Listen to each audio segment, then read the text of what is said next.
Hey friends, I hope you are all doing great. Today I am back with next part of the Article 13 of the Indian Constitution. In the previous video, I discussed Clause 1 of Clause 1 of Article 13 of the Indian Constitution. I also discussed doctrine of severability and doctrine of eclipse. If you are yet to go through to that part, the link is given in the description.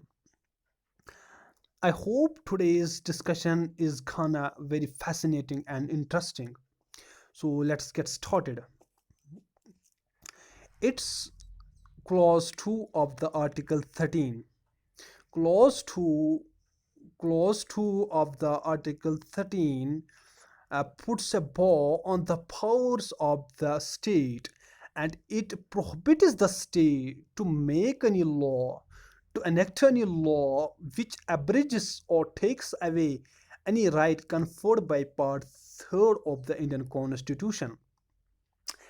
You see, if any state makes, despite this restriction, despite this this restriction, if any state makes any law, enacts any law, the law will be ultra vires and would be wide to the extent of the contravention. You see, unlike the clause 1, clause 2 makes the inconsistent laws wide ab initio. And you see, in clause 1 we discussed doctrine of eclipse. I said that the laws are unenforceable, they are not wide ab initio, they become unenforceable. I mean, they remain in moribund condition. But in the post-constitutional law, which clause 2, which talks about the post-constitutional law, in this clause, as court has the initial stand of the court is that they cannot be revived by the subsequent amendment of the constitution. Actually, this stand was taken. I mean, this issue came before the court in the case of Deep Chand versus State of UP. The Supreme Court held that the post-constitutional law made under Article 13, Clause 2, I mean, which contravenes or which violates the fundamental rights in nullity from its inception, and hence is wide ab initio, right? But the court, the court has taken another stand. It changed its attitude in the case of State of Gujarat versus Ambika Millers.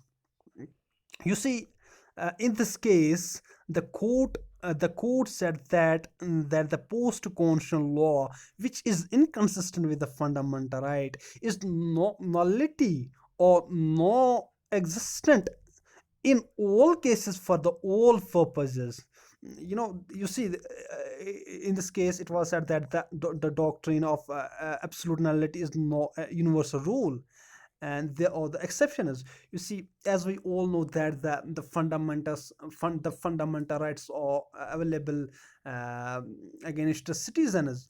And if uh, a non-citizen cannot avail the benefits of the fundamental rights, he cannot claim the fundamental rights. And this thing was said in this case that a non-citizen, the fundamental rights are not available to the citizens, so it becomes an exception to this rule, to this rule. I mean, in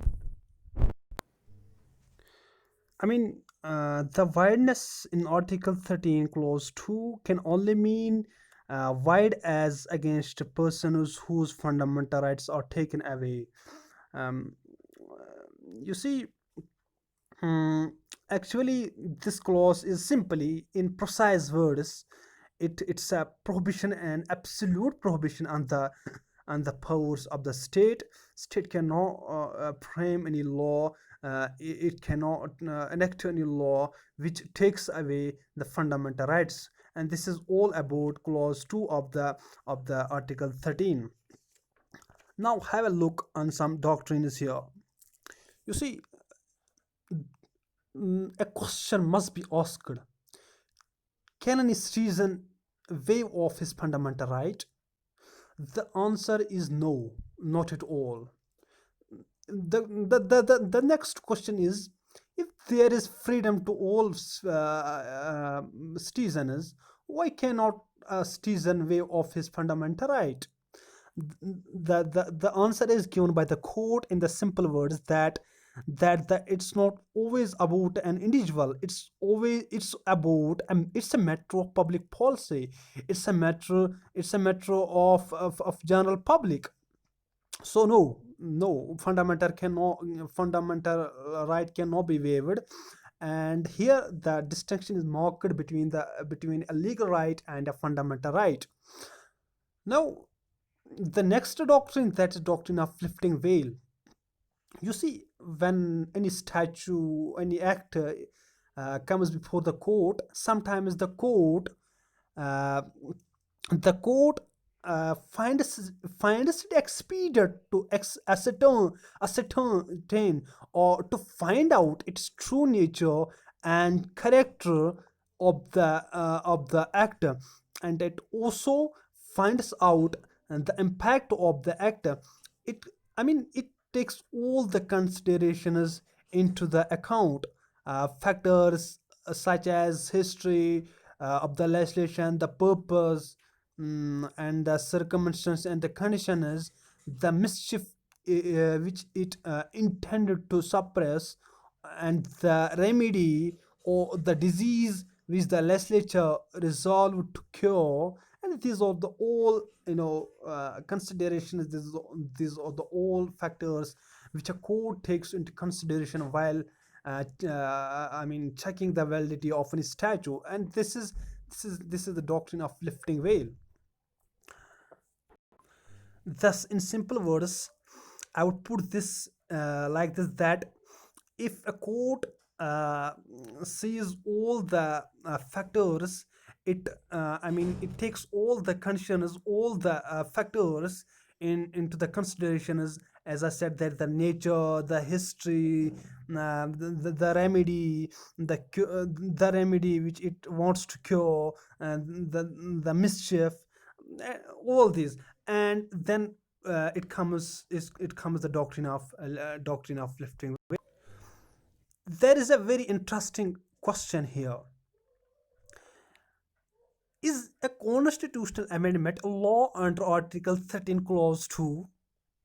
Yes, this is a very fascinating question. Can it be so? The court in this regard has taken different stands, and in the first two cases, it was first stand, and subsequently the court changed its attitude. Let's see. You see, it was the first case, that is Shankari Prasad versus Union of India. The court held that the law in clause 2 did not include law made by the parliament under Article 368.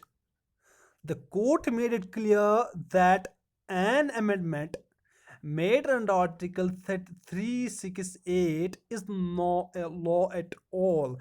And this stand was also endorsed in the case of Sajan Singh's case, right? Then comes Golaknath versus State of Punjab. The court overruled its decisions in the case of Shankari Prasad versus Union of India and the Sajan Singh's case, and it modified its decision and said that the amendment, the amending law is law under Article Clause 2 of Article 13 of the Indian Constitution. And this raised hue and cry. It created confusion. It created it created a very difficulty.